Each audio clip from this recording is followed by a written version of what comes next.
Anyị abịagokwa ọzọ n'ama mmụgharị anyị. Anyị na-ekele Chineke onye nyere ụmụ anyị aka ha lechaa ule Igbo L1.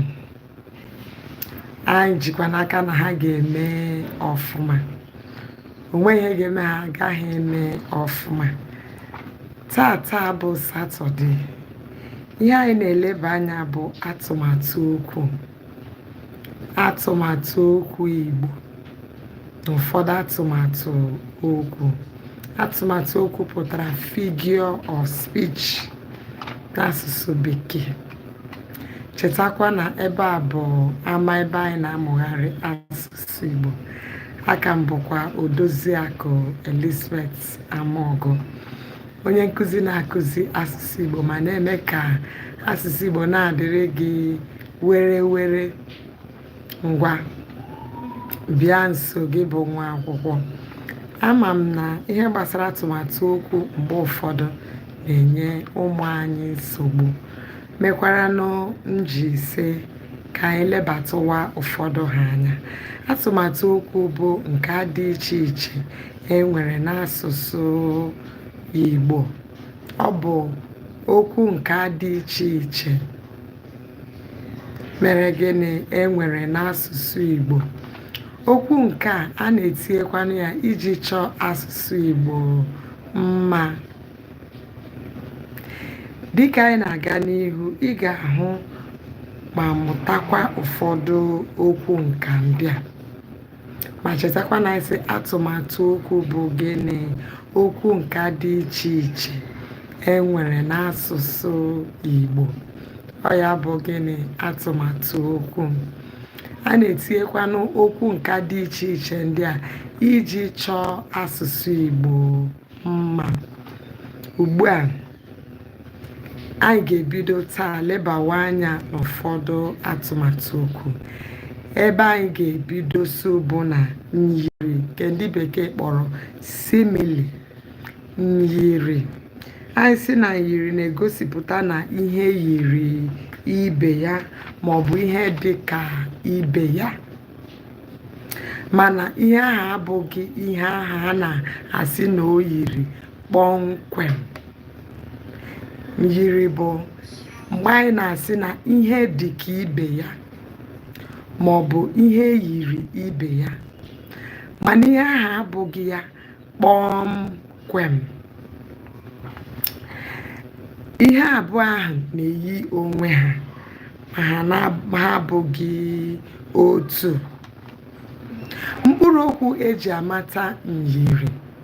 Mkpụrụ okwu eji amata myiri bụ ka ma ọ bụ dịka.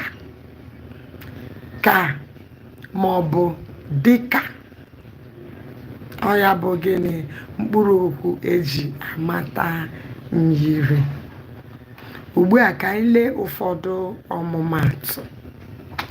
Ọmụmaatụ nke mbụ bụ Ngozi dị ka Mọmị Wọta, mana Ngozi abụghị Mọmị Wọta. Naanị na ọ mara mma. Mmanya ahụ a na-eji ya atụnyere nke Mọmị Wọta. Nke abụọ bụ ọ na-agba ọsọ ka ele. Ọ na-agba ọsọ ka ele, mana ọ bụghị ele, mana ọ na-awụ ọsọ awụ gadam gadam dị ka ele. Nke atọ bụ Obi dị imi ka ndị ọcha. Imi ya dị ka nke ndị ọcha, mana ọ bụghị imi ndị ọcha kpọmkwem. Nke anọ bụ gịnị? Ọ na-ekwu okwu ka nne ya. Olu okwu ya dị ka nke nne ya. Nke ise bụrụ gịnị? Eze dị ka onye dibịa. Igbo bụ Igbo. Ebe a ka anyị ga-awụsọwa nke taa na ama mmụgharị na mmụgharị mkpụrụ okwu anya. Ụfọdụ okwu ndị a maọbụkwa na atụmatụ okwu a anyị na-eleba anya. Anyị ga na-ewetara gị ha kwa izu. Satọde ọbụla anyị ewebata otu atụmatụ okwu ka ị wee ghọtakwanụ ya. Inwe ajụjụ ga-aga ebe a na-ekwu okwu jụọ anyị ajụjụ, mana chetakwa na atụmatụ okwu bụ gịnị? Okwu nke dị iche iche enwere n'asụsụ Igbo. A na-etinyekwanụ ụfọdụ okwu nka ndị a iji chọọ asụsụ Igbo mma. Anyị sị na nke izizi anyị ga-eleba anya bụ myiri, nke ndị bekee kpọrọ simile.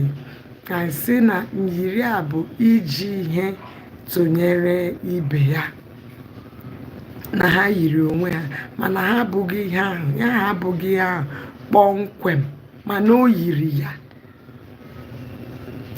mana akparamagwa mana ọdịdị ya, ihe niile o yiri ya mana ọ bụghị ihe ahụ. Anyị sị na mkpụrụ okwu eji amata ya bụ gịnị? Ka na dịka. Gị bụ nwa akwụkwọ dịrị esonyere anyị. Dịka ị na-esonyere anyị, ị ga-ahụ na asụsụ Igbo ga na-agara gị were were. Aka m bụkwa Odoziakụ Elizabeth Amogu, onye nkụzi na-eme ka asụsụ Igbo na-aga were were. Ya gaziere gị. Ọ bụrụ na ị nweghị ike sonyere anyị na mmadụ ka anyị na-eme, emechakwa ị nwere ike gị gaa lee ihe onyonyo a ka o wee dokwa gị anya. Izuụka ọzọ anyị ga-abịakwa. Ndewo. Ya gaziere gị. Ndewo.